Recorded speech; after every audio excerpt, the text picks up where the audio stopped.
Jake Claver is predicting 4 and 5 digit XRP again.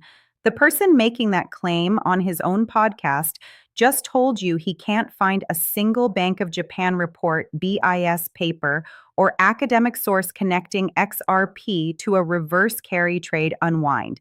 New Fed Chair Kevin Warsh held rates steady at his first meeting and signaled hikes might be coming instead of cuts. Let's separate what's actually documented from what's just going viral. This isn't financial advice, just educational content. Do your own research before making financial decisions. If this kind of breakdown is useful, hit like. It helps the channel reach more people. Let's start with Jake Claver, because the most useful thing about this clip is something Claver himself says directly, almost as a throwaway line, and it deserves to be the headline rather than buried. He's asked, point blank, what kind of claim would make people say he's full of it if it went viral? His answer lays out a conditional chain. If the reverse carry trade unwinds, if BlackRock launches an XRP ETF, if Tether runs into trouble, you could see 4-digit XRP in a short window. If derivatives markets get tokenized on top of that, he says you're looking at $10,000 XRP. That's the viral clip. Multiple ifs stacked, presented as a single confident outcome. Here's the part that matters more.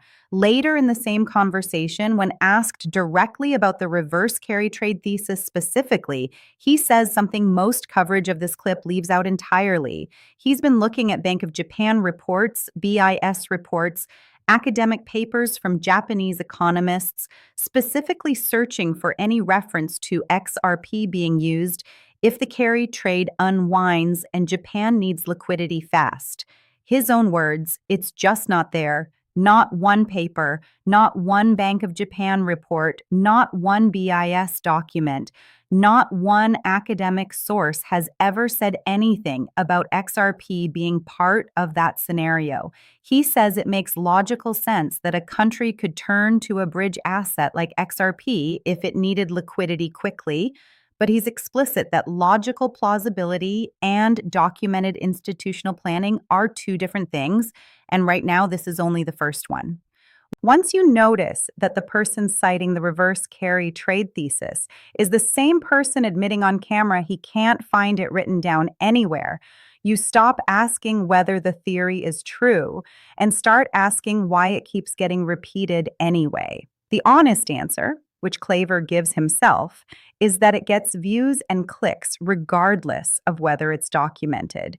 He says he's been working on a more thoroughly researched video specifically because he wants to present the facts on the ground rather than repeat a narrative that performs well on social media but doesn't hold up against the primary sources. Now, to the part of his comments that's more grounded, he talks about stock market tokenization, and this part is real and documented, separate from the price speculation.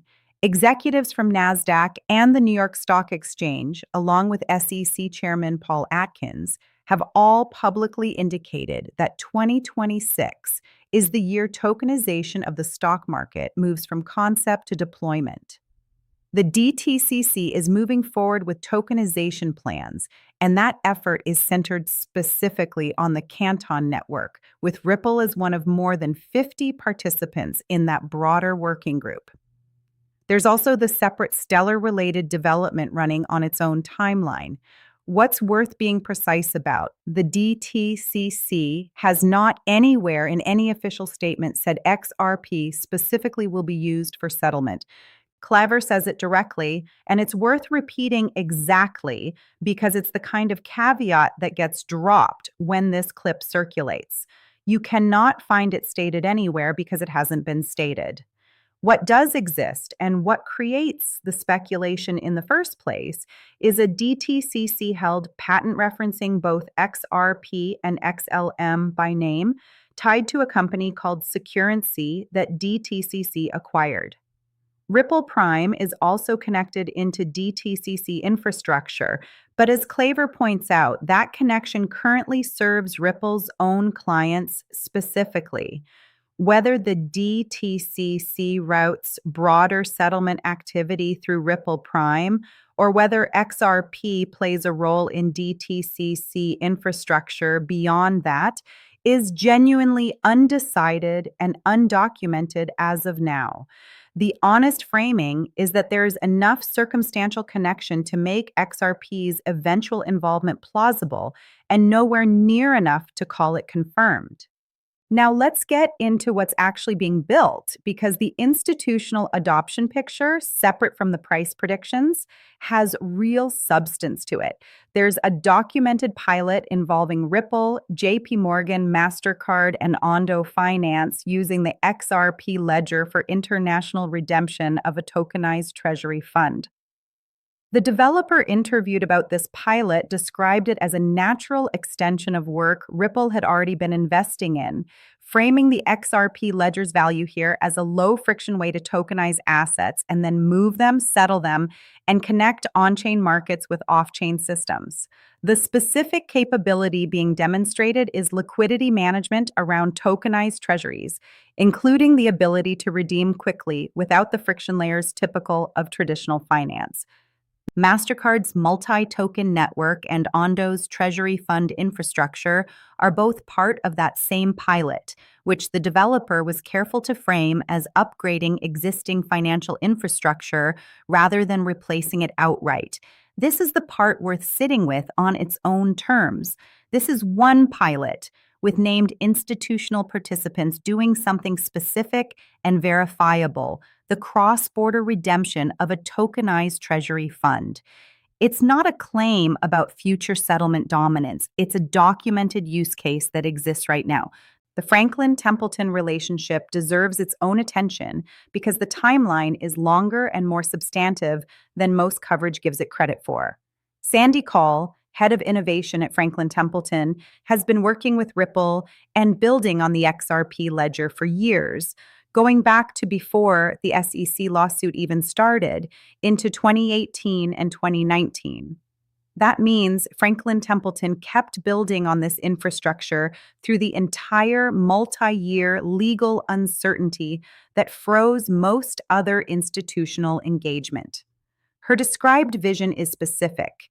She expects the wallet to become the single interface for someone's entire financial life, replacing the current fragmentation of checking accounts, savings accounts, brokerage accounts, healthcare accounts, and insurance accounts scattered across different institutions. Once those assets live in one wallet, she argues they become interoperable in a way that lets someone optimize every holding, lend against it, stake it, put it into a liquidity pool, all from a single interface, rather than managing a dozen disconnected accounts. She connects this directly to the same DTCC, NYSE, and NASDAQ tokenization push happening this year. Even in its current form, what she calls a digital twin model rather than a fully native digital structure, she expects this to force every institution dealing with equities and bonds in professional markets to build out wallet infrastructure, simply because the tokenized version of those assets will require it. That's a real structural argument about why wallet infrastructure becomes mandatory rather than optional for institutions, independent of any single asset's price trajectory. Now, here's where things get serious for the macro backdrop, because the Fed decision that just happened is concrete, dated, and worth getting exactly right rather than approximately right.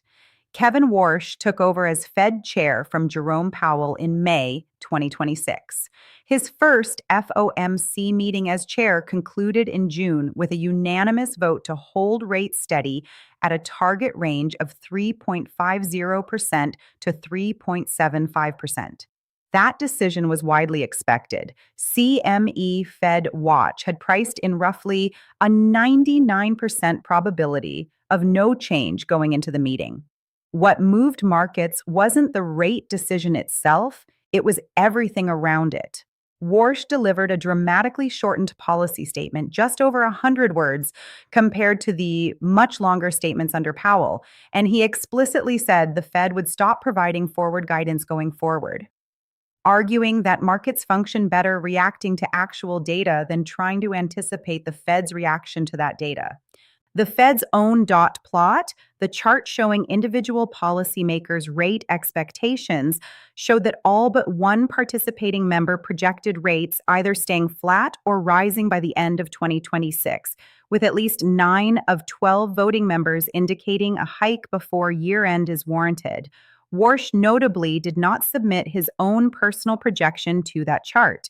The reasoning behind the hold and the hawkish lean in the projections comes down to inflation. May's consumer price index came in at 4.2% year over year, the highest reading in more than 3 years, driven substantially by energy and oil price increases tied to the conflict involving Iran that began escalating in March. The Fed's target is 2%. At 4.2%, with job market data still holding up, the committee's stated focus shifted entirely toward price stability rather than supporting growth through lower rates. Markets reacted negatively to the shorter, more hawkish sounding statement and the dropped forward guidance. The Dow fell over 500 points the day of the announcement. 2-year Treasury yields jumped sharply. Gold fell more than 2%. None of that reflects a change in the actual rate level, since nothing changed. It reflects markets recalibrating expectations for what comes next. Now that the easing path investors had been pricing in earlier in the year looks considerably less likely.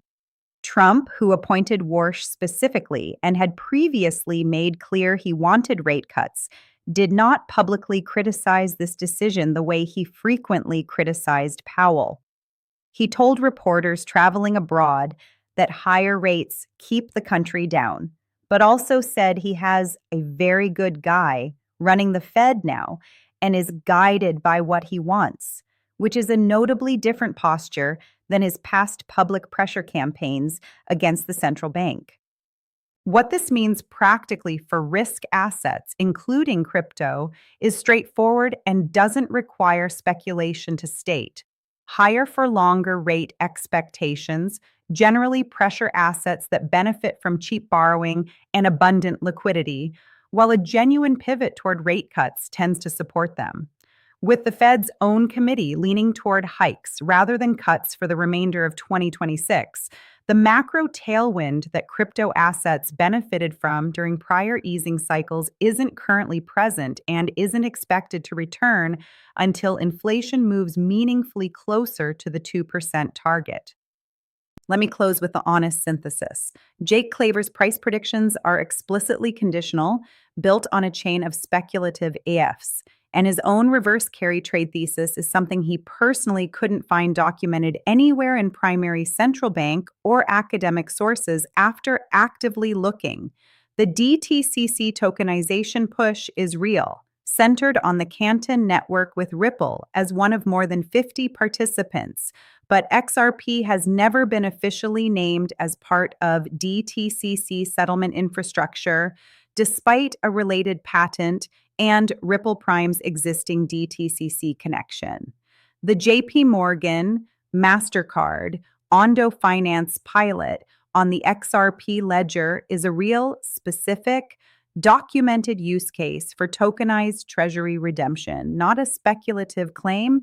Franklin Templeton's relationship with Ripple and the XRP ledger genuinely predates the SEC lawsuit and has continued through it. And Sandy Call's wallet-centric vision for the future of asset management is a substantive structural argument worth taking seriously on its own terms. And the macro backdrop, Kevin Warsh's first Fed meeting, holding rates steady with a hawkish dot plot and elevated inflation at 4.2%, is currently a headwind rather than a tailwind for risk assets broadly, crypto included, regardless of any individual project-specific developments. Which of these threads do you think deserves more attention than it's getting? The DTCC ambiguity, the Franklin Templeton timeline, or the Fed's hawkish pivot? Drop your take in the comments. If this gave you a clearer picture of what's actually documented versus what's just performing well on social media, go ahead and like it and subscribe for the next one.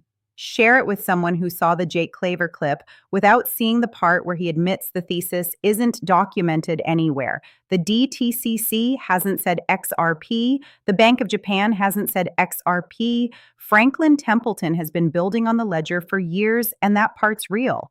The honest version of this story is messier than the viral version, and it's also the only one worth actually holding on to. Stay informed, stay positioned. I'll see you in the next one.